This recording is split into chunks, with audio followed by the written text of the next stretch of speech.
Oi. Então, dia desses as meninas fizeram umas enquetes aqui no canal e muitas pessoas perguntaram como foi que eu descobri a síndrome do X frágil e tudo mais, né? Na verdade, eu vou compartilhar um pouquinho com vocês. Isso não dá nem para colocar no Instagram, porque eu não sei falar em 1 minuto. Então, vai ser um pouquinho mais longo. Mas, na verdade, eu nunca desconfiei que eu fosse ter um filho com qualquer tipo de problema, porque não havia nenhum histórico na nossa família. E quando o Pedro nasceu, eu também não percebi nada. O pediatra não percebeu, ninguém percebeu nada. Quando o Pedro já estava com 2 anos e pouquinho, 2 anos e meio, mais ou menos, uma amiga da minha mãe foi me visitar.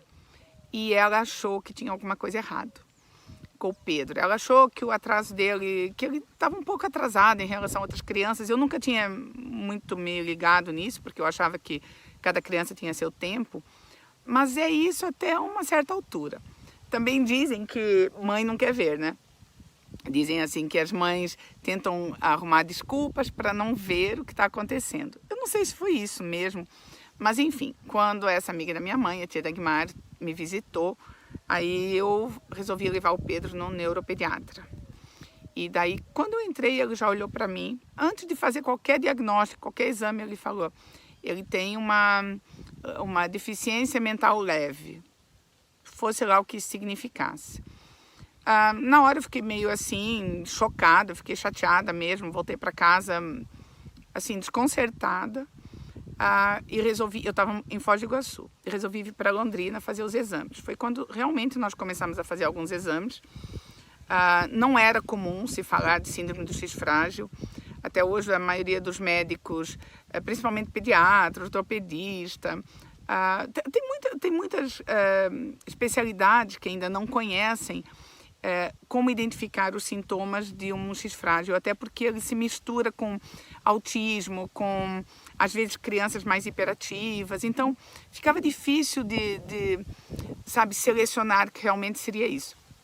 Então nós fizemos um exame na UEL, na Universidade Estadual de Londrina, que na época era quem fazia esse tipo de exame, e daí deu que o Pedro tinha a síndrome do X frágil. Foi assim que eu descobri. Foi um choque, mas assim, um choque, talvez com o passar do tempo foi ficando mais visível, mais claro que havia algum problema. Porque quando eles são muito pequenininhos, enfim, todos são crianças, todos não fazem as mesmas coisas, então, enquanto são pequenos estava tudo certo. Depois, com a idade, começou a aparecer mais algumas dificuldades, algumas diferenças em relação a outras crianças. E aí sim, a gente começou a perceber que havia algumas limitações, que daí foram sendo superadas. Isso também eu vou falar em outro vídeo, porque eu tenho fama de ser uma mãe meio rigorosa, então eu não aceitava nada de diferente do Pedro que eu fazia com as outras meninas, né? Com a Thaís e com a Júlia. Então, o Pedro seguia a mesma cartilha das duas e foi indo assim, né? Mas aí eu conto para vocês como é que foi daí a infância, a adolescência e como é que é hoje também, tá bom? Foi isso, foi assim que eu descobri.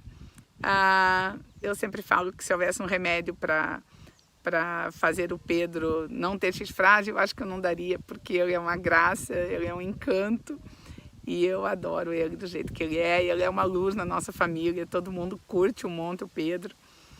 E é isso, a gente vai conversando mais. Beijo, tchau!